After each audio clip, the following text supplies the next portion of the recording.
பனையூர் கேட்டு பூட்டு வெளியில போட்டிருக்கா உள்ள போட்டிருக்கான்னு நீங்க தான் போய் பார்க்கணும். இந்த மாதிரி அங்கே ஏதாவது சந்தில சிந்து பாடி டான்ஸ் ஆடுறதுக்கு ஒரு நல்ல நடிகர் கிடைச்சிருக்காரு. இதெல்லாம் யாருடைய தலைமையிலான ஒரு அவல நிலை அப்படின்னு பதவிக்காக எதையும் செய்ய துணிந்தவர். இந்த கட்சியை கூட அடமானம் வச்சுட்டு போனாலும் போவார். அதில் ஒன்றும் ஆச்சரியம். கரூர்ல அந்த துயர சம்பவத்தில் ஒரு 41 பேர் உயிரிழந்தாங்க. தாவேகா தலைவர் விஜய் வந்து இதுவரைக்கும் கரூருக்கு போய் நேரில் மக்களை பார்க்கல. இதை எப்படி பாக்குறீங்க? நீங்க அதை அவர்கிட்ட தான் கேட்கணும். இல்ல சிபிஐ அரசியல் அதாவது தொடங்கியிருக்காரு. அவர் கட்சி தொடங்கினது அவர் கட்சி 25 நாளா முடங்கி போய் வீட்டுல இருக்கிற அதெல்லாம் நீங்க தான் பனையூர்ல போய் கேட்கணும். முதல்ல பனையூர் கேட்டு பூட்டு வெளியில போட்டிருக்கா உள்ள போட்டிருக்கான்னு நீங்க தான் போய் பார்க்கணும். அதாவது ஒரு மக்களுக்கான அரசியல் என்பது மக்களுக்கானது. அந்த மக்களுக்கு பிரச்சனை என்கின்ற பொழுது அந்த அரசியலை செய்ய நினைப்பவர்கள், அந்த மக்களுடன் மூலமான அந்த அதிகாரத்தை கைப்பற்ற வேண்டும் என்று நினைப்பவர்கள் தான் அந்த மக்களுக்கு ஒரு இடையூறு ஒரு கஷ்டம்னாக்கா அந்த இடத்துல போய் நிக்கணும். அதை போய் நிக்க தவறியவர்களை நான் என்னன்னு சொல்றது?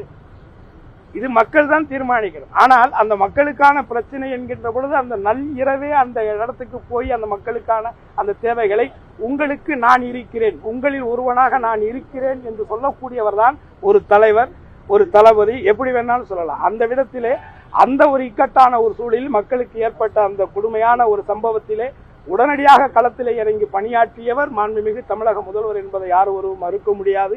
ஆகவே இந்த மக்களுடைய அதிகாரத்தை கைப்பற்ற வேண்டும் என்று நினைக்கக்கூடியவர்கள், அவரை சார்ந்த அந்த மக்கள், குறிப்பாக பொதுமக்கள், அவர் இயக்கத்தை சார்ந்தவர்கள், அவர் கட்சியை சார்ந்தவர்கள், அவருடைய ரசிகர்கள் இறந்திருக்கக்கூடிய இந்த சூழ்நிலையில் அவர் இப்படிப்பட்ட ஒரு நிலையிலே இருக்கிறார் என்று சொன்னால் இதை மக்கள் தான் புரிந்து இவர் நமக்கானவரா, இது மக்களுக்கானவரா, இல்லை மக்களுக்கான பிரச்சனைகளுக்கு களத்தில் இறங்கக்கூடியவரா என்பதை மக்கள் தான் தீர்மானிக்கும். ஏற்கனவே பாஜகவை கடுமையாக விமர்சனம் பண்ணாரு.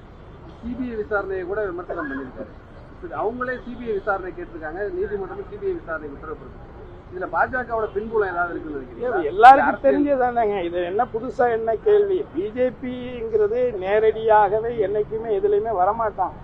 இந்த மாதிரி அங்கே ஏதாவது சந்தில சிந்து பாடி ஏதாவது ஒரு பாட்டு கம்போஸ் பண்ணலாம்னு நினைப்பாங்க.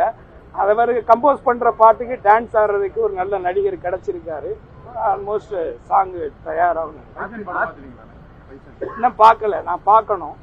நாளைக்கு தான் பார்க்கறதா சொல்லியிருக்காங்க. நிச்சயமா பார்ப்பேன். அதிமுகவும் தாவேகா கூட்டணி விரும்புறாங்க, எங்க கூட்டணிக்கு வருவாருன்னு நேரடியாக அழைப்பு விடுக்கிறாங்க. ஏங்க அவங்க ஏடிஎம்கேங்கிறது புரட்சி தலைவி அம்மா அவர்கள் உருவாக்கின ஒரு மாபெரும் எம்ஜிஆர் அவர்கள் உருவாக்கி அம்மா அவர்கள் பாதுகாக்கப்பட்டு என்னை போன்றவர்களுக்கு அரசியல் அடையாளம் கொடுத்த ஒரு கட்சி.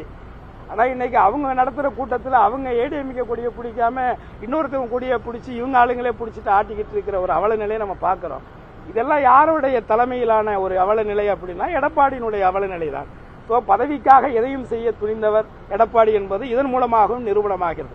தனக்கான ஒரு மாபெரும் இயக்கத்தை ஒரு எந்த விதமான ஒரு கட்டமைப்புமே இல்லாத ஒரு காட்டாரை போன்ற ஒரு வெள்ளப்பெருக்காக ஓடுகின்ற ஒரு ரசிகர் கூட்டத்தை நம்பி அவங்க கையில இவங்களே செட் பண்ணி அவங்க கொடியை எடுத்துக்கிட்டு இவங்க கூட்டத்தில் ஆட்டிக்கிட்டு அவர் இருக்காங்க இவங்க இருக்காங்கன்னு இப்படி ஒரு அவலமான ஒரு சூழலை நினைச்சு ஏடிஎம்கேனுடைய தொண்டர்கள் ரொம்ப குமுறிக்கிட்டு இருக்காங்க. நிறைய பேர் எங்கிட்டே பேசுறாங்க, ரொம்ப வேதனைப்படுறாங்க.